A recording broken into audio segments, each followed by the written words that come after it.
Bismillahirrahmanirrahim. Assalamualaikum warahmatullahi wabarakatuh. Kita bertemu kembali gitu ya dalam perkuliahan kita, pertemuan kedua untuk mata kuliah mekanika tanah 1 gitu ya.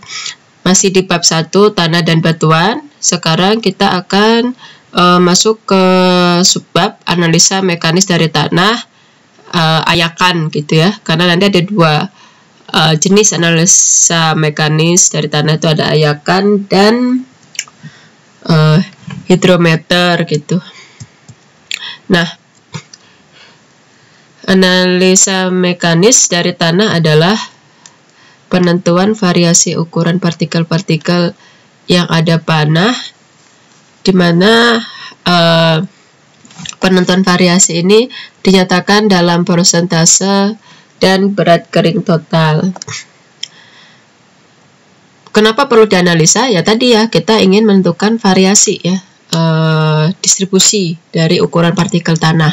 Terutama kalau misalkan dalam perencanaan beton ini sangat diperlukan sekali gitu ya. Bahkan pada salah satu proses dalam mix design beton itu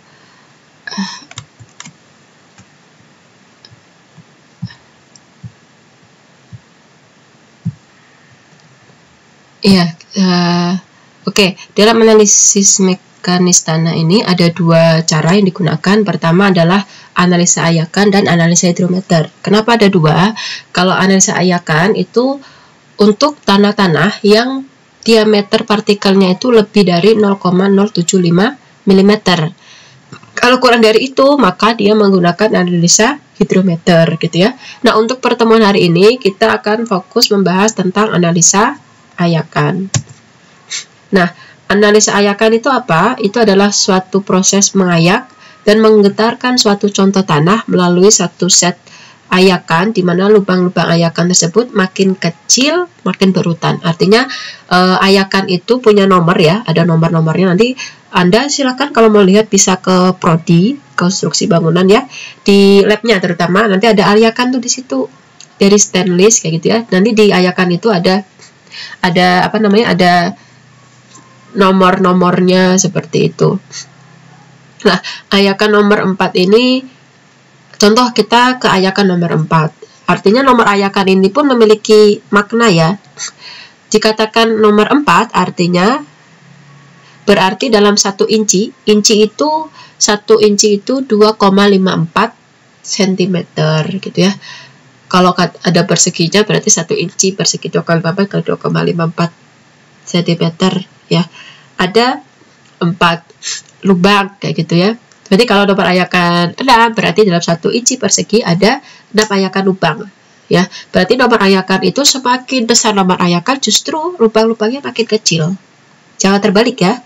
Seperti itu. Diameternya gimana? Diameternya adalah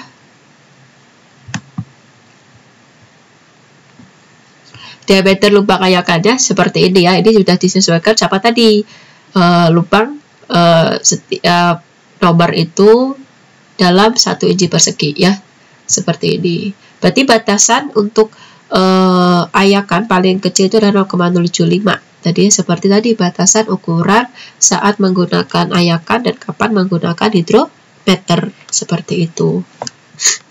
Ini urutannya ya. Nanti kalau Anda di lab gitu ya, mungkin ada praktikum nanti ya, mekanika tanah 1. Itu juga Anda akan lihat seperti itu.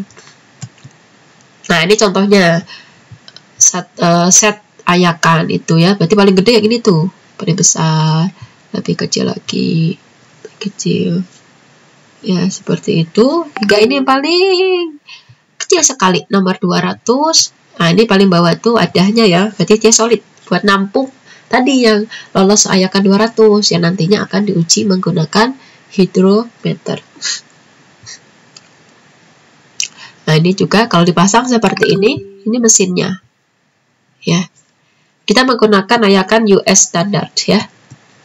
Ini juga contohnya kalau nampak lebih dekatnya seperti ini ya. Ini colokin ke listrik gitu ya, dia akan bergetar. Nah, untuk tahapan pengayakan yang pertama, kita keringkan dulu contoh tanah.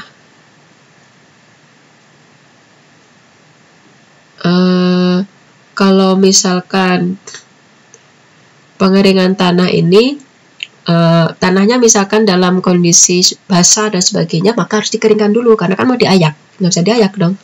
Kayak kita ngayak terigu kan nggak bisa kalau misalkan ayakan terigunya basah gitu ya. Cuma kan terigu nggak bisa dikeringkan juga ya, kalau tanah bisa dikeringkan ya. Keringkannya di bawah sinar matahari aja gitu ya, sampai memang jangan kering banget tapi memang seperti tanah asli, kondisi aslinya. Kemudian selanjutnya adalah kalau misalkan ada gumpalan-gumpalan pada tanah tersebut ya, maka harus dipecahkan dulu gitu ya. Dipecahkan menjadi partikel-partikel kecil, tapi juga jangan sampai lembut sekali gitu ya. Jadi kita cuma untuk supaya dia mudah untuk diayak. Kemudian setelah itu kita bisa mengayak manual. Kalau manual itu berarti tangan kita di ini ya, digoyang-goyangkan tuh pakai tangan kita. Bisa juga menggunakan timbangan kayak gitu ya, timbangan mesin tadi ya. Kalau kelebihan kalau mesin itu ya kita nggak capek gitu kan ya, hemat tenaga, hemat waktu juga karena kan kecepatannya bisa diatur ya cepet gitu ya.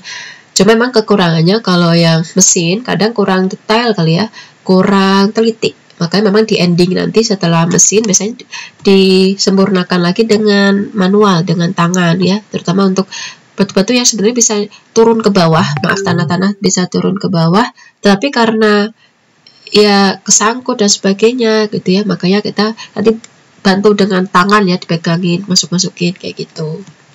Kemudian setelah itu kan nanti akan ini ya tertahan tuh setiap ayakan, nanti ada tanah-tanahnya masing-masing, kemudian kita timbang masing-masing gitu ya, untuk masa tanah yang tertahan di setiap ayakan. Nah, untuk apa namanya urutannya kira-kira nanti yang paling atas tuh gravel tuh kerikil, kemudian pasir, fines tuh ya tadi ya lumpur, kemudian tanah liat yang benar-benar lembut sekali. Kira-kira urutannya seperti itu. Nah, kemudian selanjutnya hasil dari tadi, hasil kita apa namanya menganalisa ayakan, kan tadi udah selesai tuh diayak, kemudian masing-masing tanah kan tertahan di tiap-tiap ayakan tadi ya, kemudian kita timbang satu-satu. Misalkan di nomor ayakan 10 ada enggak tanah yang tertahan? Oh enggak ada, 0. Di ayakan nomor 16 ada tertahan enggak? Oh ada, 9,9 gram. Sampai terakhir itu nanti di nomor 259,85, dan yang tertahan di pempen itu pancing yang paling bawah yang gak ada lubangnya ya, yang nantinya akan kita uji dengan hidrometer itu 278,99, sehingga kalau di total dia totalnya harus sama seperti saat kita masukkan pertama kali. Misalkan kita mau pakai tanahnya ini yang kita ayak 450 gram misalkan ya kan, kita ayak hasil akhirnya setelah ditotalkan tadi, dijumlahkan tiap-tiap ayakan tadi, totalnya harus 450 gram seperti itu. Berarti kalau misalkan nanti kita pakai 500 gram, bawahnya juga totalnya harus 500 gram ya. Kemudian selanjutnya kita prosentase tanah yang tertahan pada tiap ayakan. Berarti baru kita bikin tabel, dua tabel ini. Prosentase, namanya prosentase itu adalah, contoh nih, kolom 4 itu berarti kolom 3 dibagi massa total kali 100% ya. Kalau di sini satuannya persen ya semua ya, ini persen, ini persen. Berarti ini artinya 2,2%, 5,48%. Total nanti ini harus 100 ya kalau yang ini. Terus gimana cara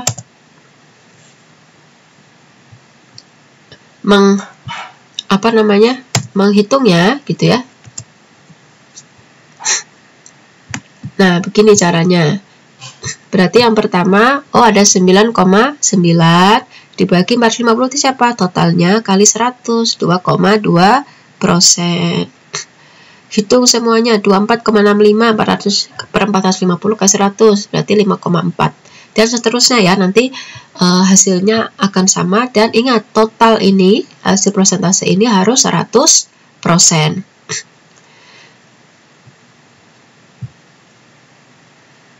Oke.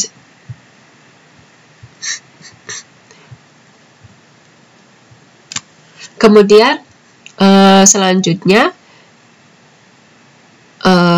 cara menghitung lolos. Kalau tadi kan yang tertahan, sekarang yang lolos saringan. Di nomor saringan 4 gitu ya, maka kalau yang tertahan itu 0, berarti yang lolos berapa persen? Yaitu 100. Karena ya kan, 100 itu artinya semua tanah tadi lolos lewat saringan itu, dikurangi 0, 100%. Kemudian untuk saringan selanjutnya berapa? Berarti 100 ini dikurangi 2,2. Kemudian yang bawahnya lagi 97,8 dikurangi 5,4 dan seterusnya gitu ya. Sehingga nanti di endingnya adalah menjadi 0. Ya, seperti itu. Kenapa perlu membuat ini? Karena ini nanti akan kita plotting di kurva distribusi dari ukuran butiran gitu ya. Kurvanya seperti ini. Kita menggunakan sistem unfired, di mana ini ada kategori yang lebih dari 0,075 diameter ukuran butirannya, maka dia pasir. Kemudian yang lebih kurang dari 0,075 itu lanau dan lempung. Seperti itu. Kemudian selanjutnya, gimana cara plottingnya? Ingat, yang atas ini nomor ayakan, ini diameter, kan menyesuaikan ya. Maka nanti ditampilkan nomor ayakan, bawahnya diameter. Seperti itu ya. Kalau yang sumbu Z-nya itu adalah persentase yang lolos. Hati-hati ya, yang lolos, bukan yang tertahan. Kita lihat misalkan di ayakan nomor 10. Maaf, nomor 10 tadi. Nomor 10 itu berapa yang lolos saringan? 100. Kita lihat, betul 100. Kemudian nomor ayakannya 16, 97,8. Nah, ini di bawahnya sampai di nomor 200 saja ya, karena kan kalau ayakan ini ada batasnya sampai nomor 200. Ini sisanya baru menggunakan hidrometer yang akan kita bahas di pertemuan selanjutnya. Seperti itu ya. Oke, selanjutnya saya akan memberi tugas untuk kuliah hari ini. Silakan Anda tentukan persentase butiran yang lebih halus atau lolos dari tiap-tiap ayakan dan gambarkan kurva distribusi ukuran butirannya. Maka gambarnya silakan Anda kalau punya printer boleh di print, ininya dihilangin ya. Kalau misalkan enggak, silakan digambar aja dulu, disesuaikan gitu ya. Angka-angkanya juga disesuaikan, seperti itu. Saya rasa cukup untuk pertemuan hari ini. Terima kasih atas perhatiannya. Jika ada, selanjutnya setelah ini silakan komen di kolom komentar ringkasan dari materi yang sudah saya berikan. Maksimal lah ya, nggak usah banyak-banyak. Cukup lah untuk di kolom komentar di YouTube, nggak usah banyak-banyak gitu ya. Tapi ringkasan yang Anda pahami dari materi yang saya berikan. Mohon jujur semuanya, tidak boleh copy paste dari temannya. Terima kasih atas perhatiannya. Assalamualaikum warahmatullahi wabarakatuh.